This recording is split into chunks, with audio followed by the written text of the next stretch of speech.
Sia Warlick, CEO of Cooperative Business New Zealand, the peak body for cooperatives, mutuals and member-owned businesses in New Zealand.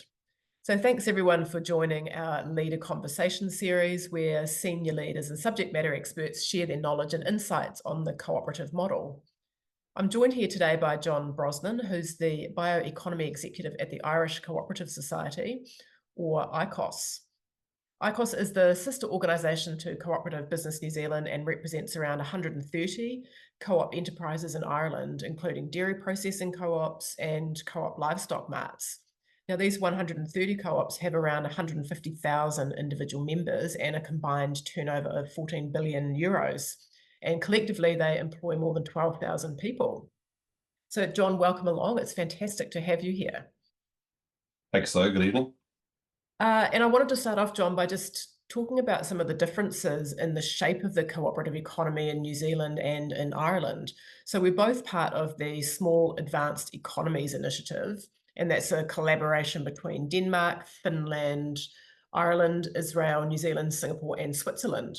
And all of these countries are advanced economies by International Monetary Fund standards and are of sort of roughly similar scale in terms of population, having around 5 to 10 million inhabitants. So we're kind of reasonably similar-ish when we look at ourselves like that. But New Zealand has a relatively small number of cooperatives in total. At the moment, we're sitting at 126 active cooperatives, and we have around an additional 150 or so member-owned businesses like industrial and provident societies, credit unions, building societies, and friendly societies. But the really interesting thing is that our GDP, which is about 250 billion US, is less than half that of Ireland. And the contribution that our co-ops make to our GDP is proportionally really high. So around 18% of our GDP comes from our top 30 co-ops. And by contrast, in Ireland, you've got an incredibly rich and diverse community of over 1,000 cooperatives, and 130 of those are members of ICOS. So it's just really interesting, I think, to understand the differences and similarities in the way that the co-op community is kind of set up in the two countries. Yeah, I guess the cooperatives model has a long history in Ireland. So we are 130 years in existence this year. When I say we, I mean ICOS, and the first cooperatives, the first formal registered cooperatives followed suit pretty quickly. So we've a long history of cooperation in Ireland, and it's deeply embedded in the rural landscape. Yeah, we have 130 members. So ICOS represents the commercial cooperative sector. So we would represent the larger cooperatives that are engaged in commercial activities, primarily, as you said, in the dairy sector, livestock marts, but also group water schemes, other smaller cooperatives in the fisheries sector, in forestry and so on as well, to an extent. So there's a broader church as you move down in size, I guess, in the co-ops that we represent, but they are all commercial in nature. You're right in saying there's many more cooperatives in the country. There's round about 1,000 registered, but not all of those would be full-time, commercial cooperatives. Some of them might be more artisanal in nature in terms of what they do, smaller in scale, maybe a little bit more voluntary. All co-ops start on a voluntary basis. They start up, well, they should, at least, if they're designed around the needs of the members. Some members come up with an idea, that centers on market access usually, and getting together for scale and for shared services and all of that. And in general, they have voluntary beginnings, but pretty soon they have formal, structures in place, management and administrative structures in place, and before you know it, they're up and running as a commercial entity. Now, I think that's not the case for some of the smaller cooperatives. They tend to stay at that level. They tend to stay at that smaller kind of artisanal level. And maybe that's because of the types of activities that they're engaged with as well. But by and large, our members are made up of the kind of more commercial scale and export-led in some cases, in the case of the dairy sector. So yeah, they're important contributors to the economy. Big employers, as you've said as well there in your introduction. But we'd like to see more cooperatives formed. We'd like to see, given the outlook now and the 21st century on decarbonisation and on managing our climate targets, that cooperatives will play a very important role in that. The existing cooperatives, but we see new cooperatives being formed as well, for the very same reasons that were formed 100 years ago and 50 years ago and 30 years ago, to bring people together for scale, for market access, and to access the shared services that they're required to deliver the services that's needed for rural communities right around Ireland. So we really see an opportunity here for new and existing cooperatives in this space. Fantastic. Thank you for that summary. That's awesome. So I wondered if you could kick us off, please, John, by describing exactly what is the bioeconomy. Bioeconomy, I guess, will come as a surprise to some people that they're already participating in it. It covers all natural resources, so be that from land, sea, forest residues, food processing wastes, all what we would call first and second generation. So first generation would come directly from the land and the sea, and so on. Second generation would be part processed, byproducts and co-products and so on. So everything from grass to crops to animal manures to dairy processing side streams to side streams from brewing and distilleries and all of that type of stuff. Anything that is natural and biological that can be used under what we would call the cascading use principle. So what that means is it's food first. So everything we do is used to feed people and then feed animals. So food and feed come first, and then it's a cascading use from there onwards, with the highest value at the top, and we cascade down to the lower value products. So highest value would be biopharmaceuticals and so on, down to biomaterials for construction, for clothing, for you name it, and right down the way to energy and fuel right at the bottom.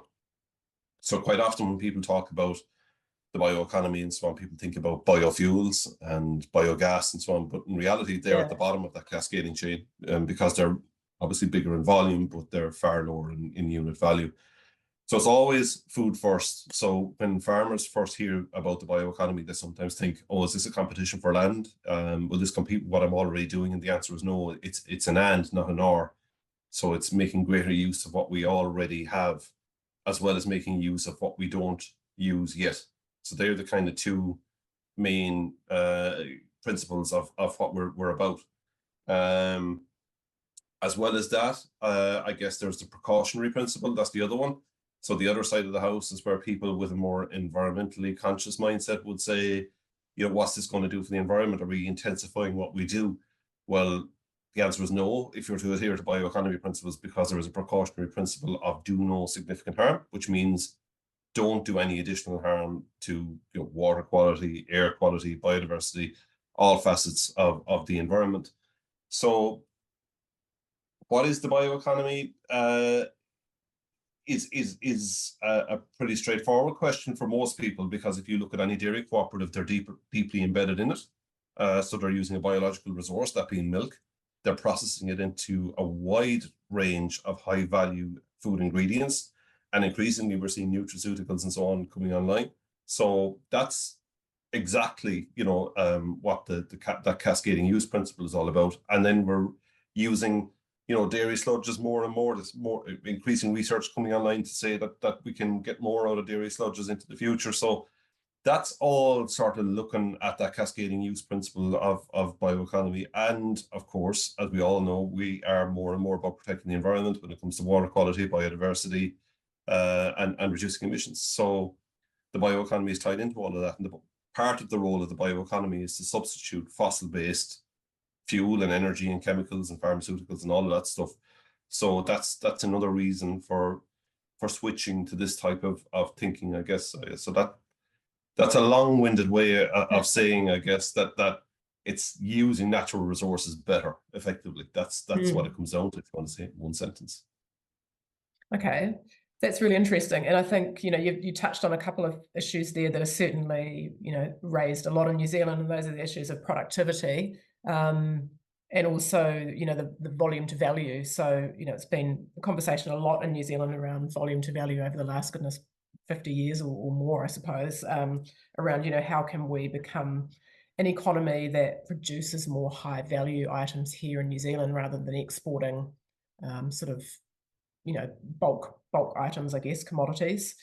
So what you've described there, that sort of cascading use principle, really seems to definitely play into productivity improvements and volume to value improvements. So I guess with that in mind, just thinking about some of the challenges that you've seen your members facing at the moment, in relation to that bioeconomy and how to work within it effectively. Yeah, so I suppose it's, when you talk about bioeconomy, as we've done in the last few moments, it's a little bit more conceptual, and it's talking about frameworks and talking about. So one thing I didn't mention was policy, is that we have, deliberate policy around bioeconomy, both in Ireland and across Europe. So we've had our first bioeconomy strategy in Europe in 2012, and that was revisited in 2018 and again in 2022. So you'll notice that the revisions are coming a bit more frequently nowadays because of decarbonisation and other targets. But there is a deliberate EU strategy for the bioeconomy explicitly, and there is a further, I guess, strategy to embed that in all other policies that would affect. And then at Irish level, we had a national policy statement on the bioeconomy in 2018. And we had the formation of a bioeconomy forum in 2020, I think it was, which was a partnership between industry and government and research and academia to see how can we further this whole field.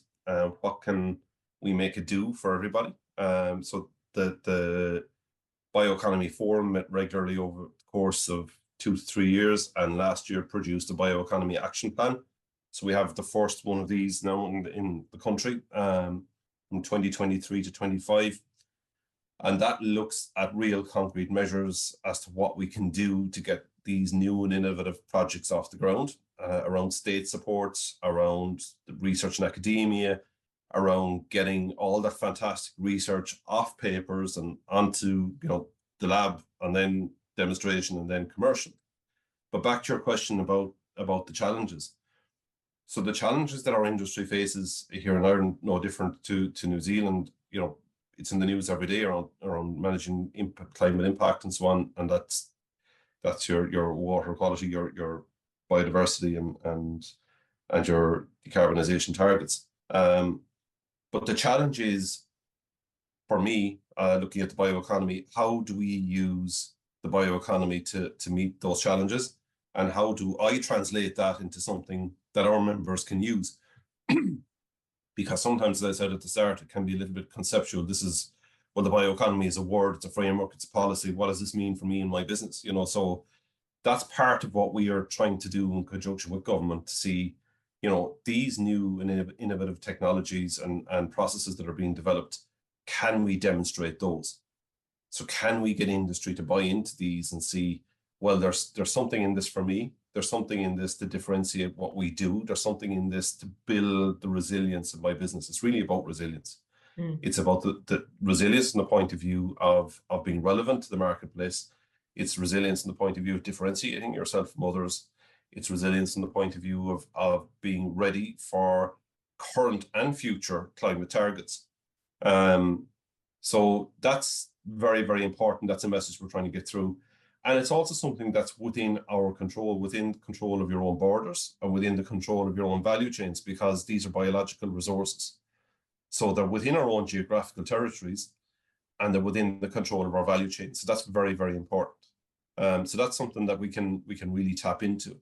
And in terms of immediate challenges, well, access to capital is one, especially if we're talking about new, innovative, and potentially risky investments. So they need to be underwritten in some shape or form by either the state or by green finance or by a mix. And what we would say is co-ownership is a huge way to do this. So it's a huge risk mitigator, where you would have the cooperative sector collaborating with each other. Obviously, it's one of the cooperative principles to have cooperation amongst cooperatives, but we need to see cooperation beyond the cooperative sector with the private sector, with government, and with regional authorities and local authorities and so on as well. So we see co-ownership as helping with that challenge of access to capital, the risk piece then around the innovation, around bringing that innovation to commercial reality, and then market access for new and innovative products. So if we're talking about, certain types of alternative proteins, or we're talking about, novel pharmaceutical products or novel biochemicals and so on, there may be a market development piece there as well. So it's a multifaceted approach, really to market development and risk mitigation at the same time. Like it is absolutely vital that we grasp this, because if we don't, first of all, we won't be using our resources to their maximum economic effect. But second of all, it will be a missed opportunity in terms of a method to control or meet our climate targets using what's in our grasp already. And I feel if we don't, as a cooperative sector, get hold of that others, who might not have the same objectives will do so, So that's what's important to us. So a lot of what we're doing at the moment is trying to translate and communicate, I suppose, where we're at and where we should be going. So, and look, there's a lot of sense making along the way that's happening right across the board. I know that, but we're kind of focusing that down on the bioeconomy and a couple of initiatives, I guess, that will really deliver change in a positive way for our members. Okay, awesome. Thank you for that summary. That makes a lot of sense when you talk about the access to capital and the risk mitigation. As being a great way that organizations can work together differently. And so just thinking about, you talked a bit about the cooperative model and cooperation amongst cooperatives, but expanding it out. Can you explain a little bit more about the kind of business model approach that you're referring to there? This is something, Si, that we're teasing out, I guess. It's come about because of the situation we're in with regard to meeting climate targets and so on, and with meeting those challenges we spoke about getting that scale, about collaboration for scale and for risk mitigation. And this has happened before. There is precedent for this, certainly in Ireland, where we have what we would call second level cooperatives or second generation cooperatives, which are owned themselves by individual cooperatives. So we would see, one example would be Ornua, which was formerly the Irish Dairy Board, which had a marketing remit for the Kerrygold brand, for branded butter and other, as it turned out, branded dairy products over the years. So that is a cooperative that itself is owned by individual cooperatives. So that's one structure where cooperatives can cooperate with one another under that their own structure and rules, which are familiar to them in the cooperative sector. We feel we need to probably go beyond that, because what we're looking at is really cross-sectoral in terms of the challenge. So, for example, if you want to develop an anaerobic digestion plant or a biogas plant, we may have some of the feedstocks in the dairy sector. We may have some of the sludges. We may have some of the manures that could go into it. We certainly have a use for some of the gases in processing. So the biomethane biogas that you would produce, certainly we have a need for that in terms of drying and that thermal energy that's needed at scale for dairy cooperatives. But we're not energy producers as such. We're not energy companies.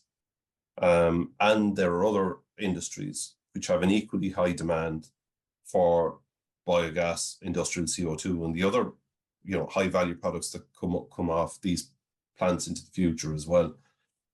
And that's why we would see the need to collaborate outside of the sector being important. So you would have access to those other market off-takers, you would have access to capital, you would be able to scale a little more easily, and crucially, you will be able to build on other modular technologies. So we would see, maybe starting with one process, one technology, such as biogas, and then over the years, adding on other modular technologies. So by the end of, well, hopefully by the end of this decade, maybe slightly longer, you will see, large scale, relatively large scale, what I would call multi-feedstock biorefineries. So you see an oil refinery where crude oil comes in and it's refined down into plastic, it's refined down into the fuel, it's refined down into pharmaceuticals. Well, it will be exactly the same premise for this. You'll see biological resources coming into a refinery where they are put through a number of different processes with a number of different end objectives and end uses. And we really see that collaborative model at a regional level being a way to unlock that, and to have this kind of an SPV or a special purpose vehicle set up to actually own and control those assets, and they will be co-owned by hopefully cooperatives, but possibly also other entities. And maybe some of those entities will be equity providers, or said at the outset, their market off-takers and so on. But I think you would look at that stakeholder mix and see what makes sense in terms of co-ownership at the outset. But that's part of the work we're doing at the moment, is looking at the feasibility of that type of structure and governance model. I mean, that's what we're about as a cooperative representative body, is looking at the appropriate structure and governance. I mean, we need to be technology agnostic and so on. It's what delivers the best results for our members. And you know, we're not, and I'm certainly not a technology expert or an Einstein with regards to these processes and materials and technologies, but it's our role to, I guess, be an enabler for that, and make sure that's done for the benefit of members. And I feel that if we don't get involved as cooperatives, somebody else will enter that space, and somebody else will control those resources, and somebody else will gain the benefits from them, and they'll be lost to our value chain. And there's also the whole trading piece that comes in the back of this, because if you are avoiding emissions or reducing emissions, not only in your own value chain, but in other value chains, then you're creating carbon credits effectively, or could be creating carbon credits, or what I would prefer to term them as ecosystem services credits, where you're creating a multitude of benefits that can be valorized on top of the physical outputs that you're putting out there, be they those fuels or chemicals or whatever they are, that you are, you know, creating these ecosystem credits, and that value passes back down the value chain to those primary producers who created those ecosystem services credits. Because ultimately, under that precautionary principle we spoke about at the outset, this idea of doing no significant harm to the environment, we'll be obligated to make sure that all of the crops and wastes and residues that we send were sustainably produced. So they will be certified as such, and that has a value, and that value should be monetized firstly, and secondly should be passed back down to the value chain. So we need to be very careful about how we structure our co-ownership to make sure that that value does cascade, again, that word, cascade downwards to the primary producer who has, in my opinion, created the bulk of the value in the first instance. It sounds incredibly clear and logical when you describe it, John. I'm not sure. So just thinking about, the way that you just described the, I guess, timeline around some of these processes, that you're saying maybe by the end of the decade, we might hope to see something that's a good step of the way there. Are there any examples that you can talk us through that are sort of underway now, or partly underway, or in scoping phase, that are on the way there? So I guess the ones I'm most excited about are the ones that deal with the feedstocks that are most abundant. That I hear people talking about, novel crops and so on, and they're great, don't get me wrong. I mean, that's important too. We should look at everything if they're all part of the solution. But the ones that are most exciting are the ones that are nearest in terms of technical deployment, and would have the most impact in terms of the feedstock that's out there. Anaerobic digestion obviously is one, and the reason that's important here in Ireland is because we have a specific government target for biomethane. So that's driving the biomethane market, and that's driving us in a certain direction. So there's an immediate opportunity there that we have to get hold of. So that's one. The second one that's of interest to me is this whole idea of biorefining of grass. So we produce grass in abundance here in Ireland, as you guys do, and there's an opportunity to extract value from that without impacting on the feed that would go into the livestock sector. So we're talking about refining protein from grass, removing protein from grass, And immediately a farmer would say, well, you're taking that protein out of a cow's mouth. But the research has shown that yes, you're dropping the amount of protein in the grass, but the protein that is left in the grass is more available to the cow in the rumen, in their digestive system. So the research has shown that there is no drop in production from the byproduct of this process being fed to the cows rather than the cow being fed grass. All the while you're extracting high value protein, which has already actually been fed to monogastrics here in Ireland, to pigs and poultry, as part of the research to see, can we substitute soya in the diet? Mm. And soya has negative consequences for, depending on where it's grown. There are question marks around its sustainability from the point of view of deforestation and so on.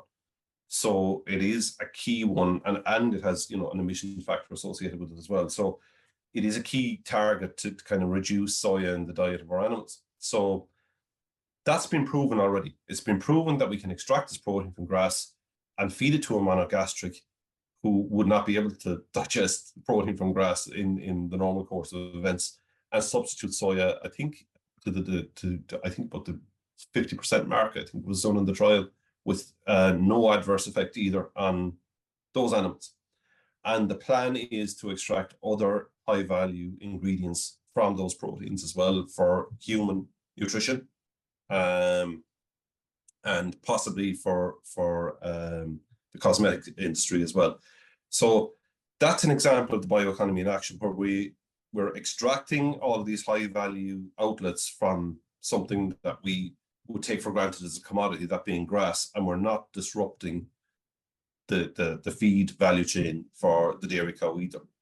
So that's a very, very interesting one for me. And it can be integrated with the first one, which is the production of biogas, because some of the other residues that are left over can go into that as well for the creation of biogas. So there's a nice synergy there between the existing value chains that we have.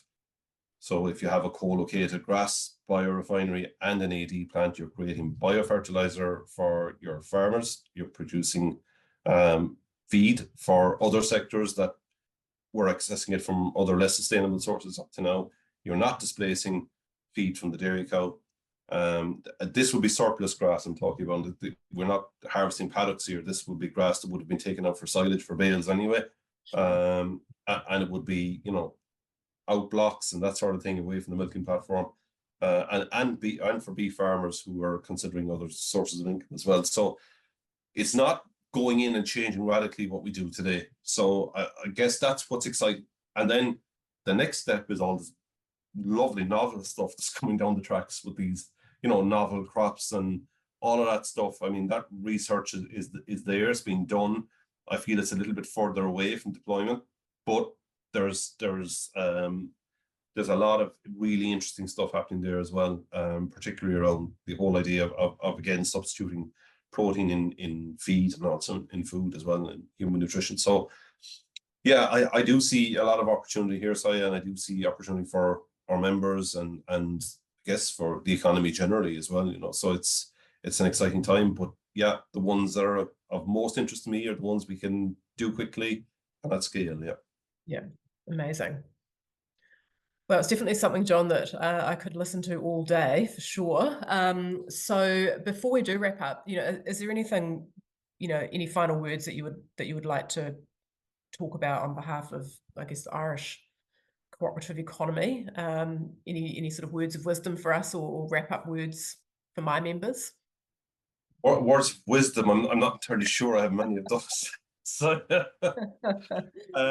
I do think there's been a lot of cooperation between New Zealand and Ireland, and that stretched back many years, back all the way to when we were both looking at rotational grazing and implementing that, and you guys were ahead of everybody on that, and many Irish researchers came over to New Zealand over the years and took back all of that fantastic knowledge. And I do know that has continued over the years, and there's been two-way flows of people and knowledge and so on.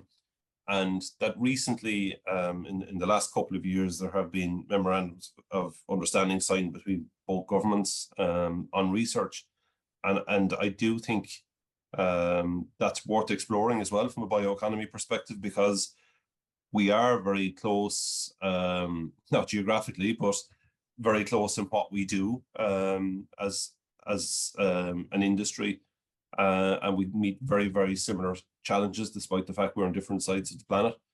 And there are very many reasons for us collaborating into the future. And I do think there's a great cultural fit as well between New Zealand and Ireland, and there's always been a great camaraderie, I felt, between both countries, and that helps too. I mean, that's important as well. But I do see that, extending from the purely agricultural, I guess, focus into the wider bioeconomy as well, over the next number of years, and I'd like to see that grow more and more, and I think that would be a great excuse for me to visit New Zealand as well, which would be fantastic. I haven't seen the place in a few years, so I'd look forward to that as well. So Fantastic.